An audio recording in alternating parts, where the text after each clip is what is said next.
يا أيها الناس قد جاءتكم موعظة من ربكم وشفاء لما في الصدور ও দুনিয়ার মানুষ, আমি আল্লাহ রাব্বুল আলামিন তোমাদের জন্য বলে দিলাম, দুনিয়ার মানুষ ভালো করে বুঝে নাও, এই কোরআন তোমাদের জন্য মাউইযা।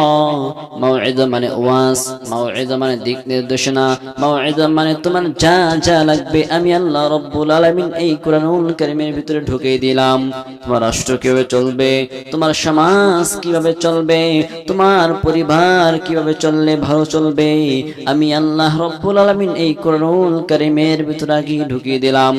দুনিয়ার কোন মানুষ যদি মনুষ্যত্ব থেকে আসতে চায়, আল্লাহ রাব্বুল আলামিন বলেন সে অবশ্যই সে সঠিক পথ পেয়ে যাবে।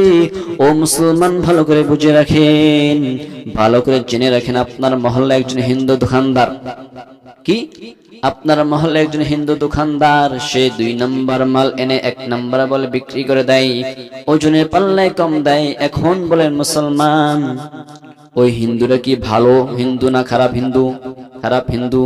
কিন্তু কোরআন কি বলে দেখেন, আপনি তাকে মুসলমান বানাইতেছেন না, আপনি তাকে ইমানদার বানাইতেছেন না, আপনি তাকে ইসলাম শিখাইতেছেন না, কিন্তু কোরআন বলতেছে ওয়াইলুল লিল মুতাফফিফিন, মানুষ হিসেবে দায়িত্ব দিলাম ধ্বংস তাদের জন্য যারা ওজনের পাল্লায় কম বেশি করে। অতএব একজন হিন্দু ভালো হিন্দু হতে চায়, আদর্শবান হিন্দু হতে চায়, কোরআনও তার জন্য দিক নির্দেশনা দিয়ে যায়। এই জন্য আমাদের একজন শিল্পী বলেছিল, এ বাণী সকলের নয় শুধু মুমিনের, যারাই মেনে চলবে ফল পাবে কোরআনের। ঘরে বলো কিবা রাস্তে বলো, অশান্তি দূর করে শান্তি আনে সমাধান, ও সমাধান। কি বলছিল না আইনুদ্দিন আল আজাদ?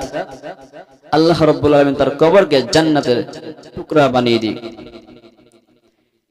আমাদের দেশে অনেক হিন্দু মা বাবা আছে, তার সন্তানকে নিয়ে টেনশনে পড়ে যায়, খারাপ খারাপ বন্ধুদের সাথে চলাফেরা করার কারণে সে প্রথমে সিগারেট খাওয়া শুরু করে, আস্তে আস্তে সে গাঁজা খাওয়া শুরু করে। গাঁজা খেতে খেতে যখন দেখতেছে যে ভাল লাগতেছে না, তখন সে ইয়াবা খাওয়া শুরু করতেছে। বলেন, আদর্শ হিন্দু পিতা মাতার জন্য ওই সন্তানের জন্য চিন্তা আছে কিনা? আল্লাহ রাব্বুল আলামিন বলেন, আমি কোরআনুল কারীমের মধ্যে তোমাদের জন্য মদ মাদকতাকে হারাম করলাম।